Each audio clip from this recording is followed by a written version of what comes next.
మీకు పెరటాసి మాసం గురించి తెలుసా? ఇది వెంకన్న స్వామికి చాలా ప్రత్యేకం. పెరటాసి మాసం ప్రత్యేకత ఏంటి, ఎలాంటి పూజలు చేయాలి, ఏ నియమాలు పాటించాలనే విషయాలను ఈ వీడియోలో తెలుసుకుందాం. మీకు పెరటాసి మాసం గురించి తెలుసా?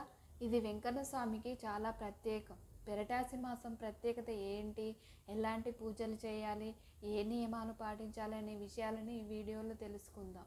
పెరటాసి మాసం అంటే తమిళ సాంప్రదాయంలో 6వ నెల. ఇది సౌరమానం ప్రకారం లెక్కిస్తారు. అంటే సూర్యుడు ఉన్న రాశిని బట్టి ఈ మాసం పేరు వస్తుంది. ఈ ఏడాది 2025లో పెరటాసి మాసం సెప్టెంబర్ 8 నుంచి అక్టోబర్ 7 వరకు ఉంటుంది. ఈ మాసం శ్రీ వెంకటేశ్వర స్వామికి చాలా స్పెషల్. ఎందుకంటే కలియుగ ప్రత్యక్ష దైవమైన శ్రీనివాసుడు ఈ మాసంలో శ్రవణ నక్షత్రంలో అవతరించారని శ్రీ వెంకటాచల మహత్యంలో చెప్పబడింది. అందుకే ఈ మాసం భక్తులకు ఎంతో విశేషం.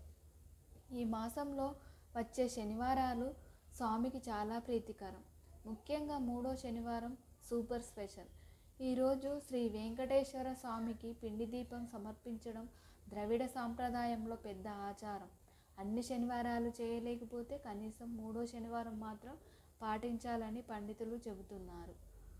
పిండి దీపం తయారు చేయడానికి ముందుగా 1/2 కిలో బియ్యాన్ని 3 గంటలు నీటిలో నానబెట్టండి.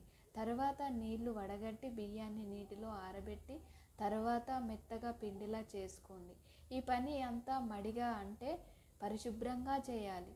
ఇప్పుడు ఒక అరటి ఆకు తీసుకొని ఆ పిండిలో కొద్దిగా బెల్లం, ఆవు నెయ్యి కలిపి మధ్యలో గుంటగా చేసి అందులో ఒత్తి వేసి ఆవు నీటితో దీపం వెలిగించండి. దీపం వెలిగించిన తర్వాత శ్రీ వెంకటేశ్వర స్వామి అష్టోత్తరం లేదా విష్ణు సహస్రనామం చదవాలి. స్వామికి ఇష్టమైన చక్ర పొంగలి లేదా మిరియాల కట్టు పొంగలి నైవేద్యంగా సమర్పించాలి. ఆ క్రమంలో మీ మనసులోని కోరికను స్వామి సమక్షంలో చెప్పుకొని కొబ్బరికాయ కొట్టి నమస్కరించండి. చివరగా గోవిందనామాలు చదవండి. పిండి దీపం ప్రసాదంగా తీసుకోండి. ఇలా చేస్తే స్వామి అనుగ్రహం తప్పకుండా లభిస్తుందని జ్యోతిషులు చెబుతున్నారు.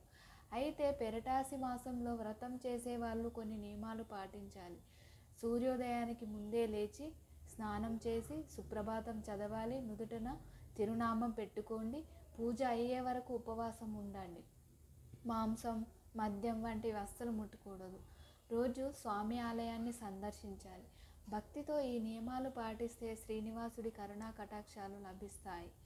ఈ మాసంలో తిరుమలలో 5వ రోజు గరుడ సేవ అద్భుతంగా కొనసాగుతుంది. ఈ వైభవం చూడడానికి 3,000,000 దేవతలు కూడా వస్తాయంట. కాబట్టి ఈ పెరటాసి మాసంలో శ్రీ వెంకటేశ్వర స్వామిని భక్తితో పూజించి ఆయన అనుగ్రహం పొందండి. ఓం నమో వెంకటేశాయ.